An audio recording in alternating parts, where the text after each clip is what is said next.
Welcome to Suman TV. నేను మీ నవీన్. ప్రస్తుతం మనతో ప్రముఖ గ్యాస్ట్రో ఎంట్రాలజిస్ట్ డాక్టర్ పులి చంద్రశేఖర్ గారు ఉన్నారు.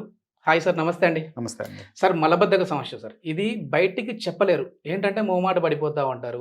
సో, అసలు మనము రోజుకి ఎన్ని సార్లు మూత్ర విసర్జన చేయాలి, మల విసర్జన చేయాలి? అదేవిధంగా ఒకసారి ఒక 4 రోజులు, 5 రోజులు దీన్ని ఆపుకుంటే ఏమైనా ప్రాబ్లమ్ వస్తదా? కొద్దిమంది ఇది రావడం కోసము చాలా ఓరల్‌గా అంటే కొన్ని సిగరెట్లు తాగుతా ఉంటారు, పాన్ పరాగ్ ఏసుకుంటా ఉంటారు. ఇట్లాంటివన్నీ ఉంటాయి. హ్మ్. సో, ఈ మలబద్ధక సమస్య ముదిరితే పైల్స్ నుంచి కొలాన్ క్యాన్సర్ వస్తదని నేను ఒక ఆర్టికల్ చదివా. అది ఓకే. ఎంతవరకు వాస్తవం అండి? మంచి పాయింట్ అండి. సో, రోజుకి ఎన్ని సార్లు మోషన్ వెళ్ళాలి అనేది ఒక క్వెషన్. యెస్. సో, తర్వాత మోషన్ రాకపోతే క్యాన్సర్ వస్తుందా అనేది రెండో క్వెషన్. సో, రోజుకి ఎన్ని సార్లు వెళ్ళాలి అని కాదు, రోజుకి ఎన్ని సార్లు తింటాం అనేది ముఖ్యము. సో, కొంతమంది అసలు ఏమి తినకుండా మోషనే రాదు వాళ్ళకి. ఆ! సో, అలాగే ఒక చిన్న ఎగ్జాంపుల్ చెప్తాను. నాకు ఒక కరెక్ట్‌గా 1 ఇయర్ బ్యాక్ డాక్టర్ చేయాల్సింది పేషెంట్ చెప్పిన మాట వినాలి. సో, దీంట్లో ఏమైందంటే ఒక 82 ఏళ్ల ముసలావిడ బయట నుంచి బాత్రూమ్ నుంచి వస్తూ కాలు జారి పడితే ఒక హాస్పిటల్‌లో జాయిన్ చేశారట. హ్మ్. ఆవిడకి ఏమమ్మా జరిగింది అని అంటే మోషన్ రావట్లేదని చెప్తాను ట్రై చేస్తుంది. వాళ్ళు కేరళ వాళ్ళు. ఓకే. ఇంక తెలుగులోనే మాట్లాడుతున్నారు. సో, వాళ్ళు ఏం చేశారు, రావట్లేదని చెప్తే అది కాకుండా ఈ యూరిన్ ఇన్ఫెక్షన్ ఉందని, అది ఉందని 6 వారాలు మోషన్‌కి వెళ్ళట్లే. ప్రతిరోజు వచ్చినప్పుడల్లా నేను మోషన్ రావట్లేదు అని ఉంటుంది. మోషన్ రావట్లేదు.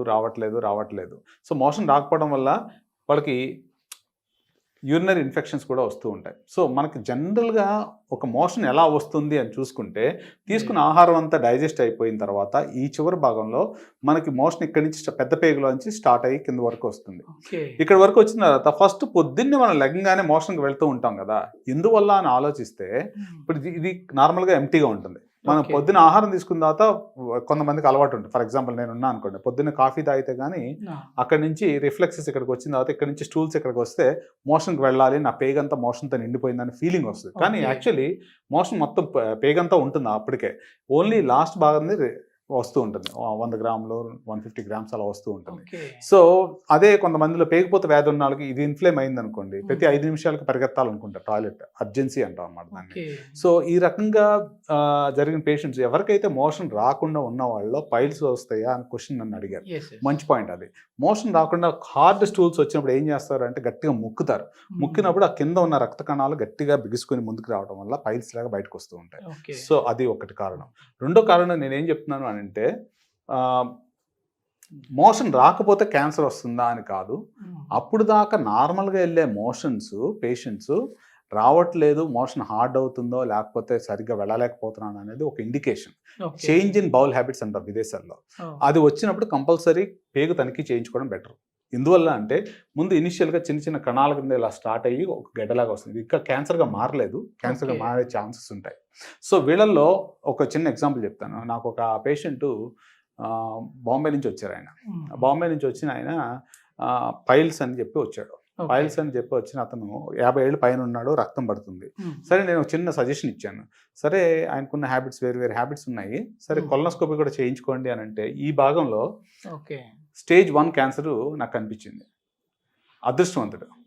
సో, విదేశాల్లో క్యాన్సరు, కోలాన్ క్యాన్సర్స్ అధికంగా ఉంటాయి అని అనుకుంటున్నాం. కానీ ఇండియాలో కూడా చాలా ఎక్కువ ఉన్నాయి. నేను 20, 30 ఏళ్ల వయసు ఉన్న వాళ్ళలో కూడా నేను క్యాన్సర్ కనుక్కోవడం జరిగింది ఇక్కడ. ఓకే. సో, వాళ్ళు ఎర్లీగా చూస్తే మనం దానికి పేగు కట్ చేయకుండా దానికి మనం రిమూవ్ చేసుకోవచ్చు. ఏ స్టేజ్‌లో మనం ట్రీట్ చేయొచ్చు సార్ దీన్ని? అన్ని స్టేజ్‌లో ట్రీట్ చేయొచ్చు. ఓకే. కానీ ప్రాబ్లమ్ ఏంటంటే మనం విదేశాల్లో ఎటువంటి పేషెంట్స్‌కి కొలనోస్కోపీ అవసరము అనేది క్వెషన్ నేను ఆన్సర్ చేయదలుచుకున్నాను. ఏంటంటే 50 ఏళ్ళు పైన దాటిన వాళ్ళందరికీ స్టూల్ ఎగ్జామినేషన్ చేస్తాం.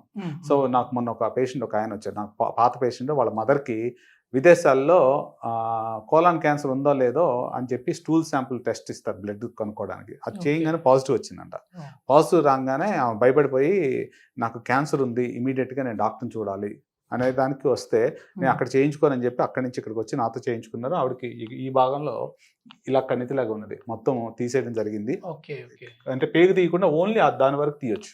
ఓహ్! So, she was lucky. So, విదేశాల్లో మనకి క్యాన్సర్ వస్తుందా లేదా అని చెక్ చేయడానికి స్టూల్ శాంపుల్స్ చేస్తాం. 50 ఏళ్ళు దాటిన వాళ్ళకి కొలనోస్కోపీ ఒకసారి చేస్తే మళ్ళీ 5 ఏళ్ళ తర్వాత మళ్ళీ చేయించుకుంటారు అక్కడ. ఓకే. లేకపోతే రక్తం మలంలోంచి రక్తం పడిన వాళ్ళకి, లేకపోతే అప్పుడు దాకా రోజు ఒకసారి వెళ్ళిన వాళ్ళు రోజుకు 10 సార్లు వెళ్తుంటే వాళ్ళు కూడా చేయించుకుంటూ ఉంటారు. లేకపోతే బరువు తగ్గిన వాళ్ళు కూడా చేయించుకుంటూ ఉంటారు. So okay. దీన్ని కోలాన్ క్యాన్సర్ స్క్రీనింగ్ అంటారు. నేను ఎవ్రీ ఇయర్ ఒకసారి మార్చిలో, ఇది కోలాన్ క్యాన్సర్ అవేర్నెస్ అని ఉంటుంది. మార్చిలో నేను వాళ్ళకి ఫ్రీ కొలనోస్కోపీ చేయడం అలాంటివి జరుగుతూ ఉంటుంది. కొంతమంది సబ్స్క్రైబ్ అవుతారు, ఆ టైంలో వచ్చి చేయించుకుంటూ ఉంటారు. This something I want give it to our country. Actually నేను విదేశాల నుంచి వచ్చిన బౌల్ క్యాన్సర్ స్క్రీనింగ్ అని యూకేలో చేస్తూ ఉంటాం. వాళ్ళు కూడా ఇక్కడ ప్రవేశపెట్టాలని అనుకున్నారు. ఏంటంటే ప్రతి ఒక్కరికి దే డిజర్వ్ పెద్ద పేగు ఉండాలి.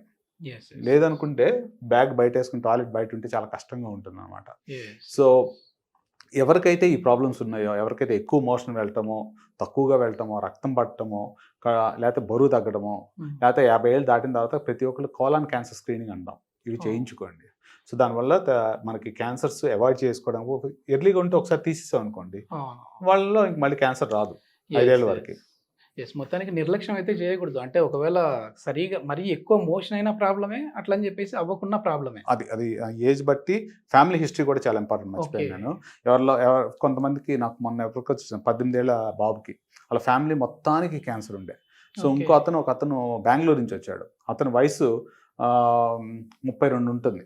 మొత్తం నోటి దగ్గర కాడి నుంచి మలం వరకు క్యాన్సర్.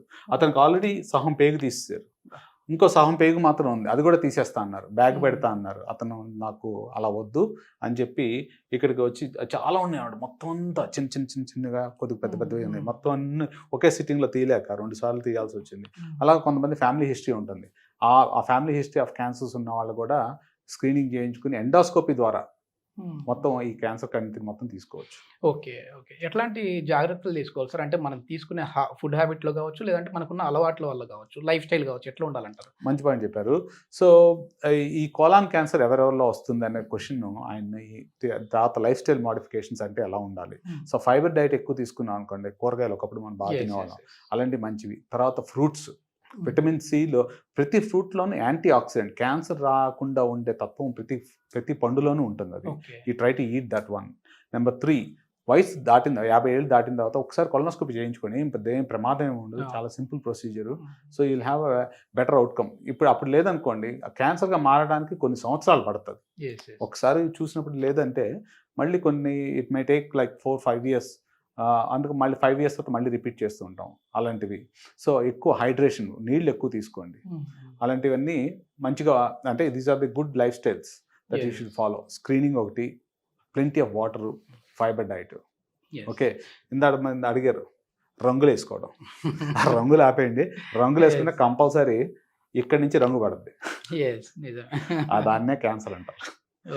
ఓకే. చాలా మంచి ఇన్ఫర్మేషన్ సార్. ప్రతి ఒక్కరికి ఉపయోగపడే వీడియో. సో ఇది అందరికీ రీచ్ అయ్యేలా షేర్ చేయండి. Thank you sir. Thank you very much.